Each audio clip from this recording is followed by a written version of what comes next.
if you've been watching this whole video, you know I bought these Oreo deep fried at the Festival of San Gennaro. I brought them home before I chose to eat them. And here, I mean, just from a texture point of view, it's kind of a soft, doughy covering. It's not crisp at all. And I think you can see as it starts to fall apart.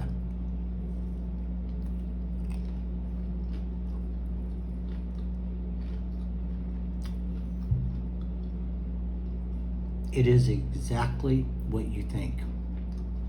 It's an Oreo that's been turned soft. There's no crunchiness at all. The cookie is very soft.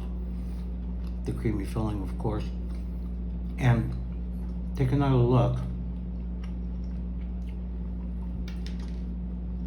It's deep fried, but the batter is very soft and chewy. So this isn't crisp at all. As you can see. That being said, it tastes exactly like what you would think it would taste like. If you like Oreos, you like deep fried food, you're gonna like this. It's good.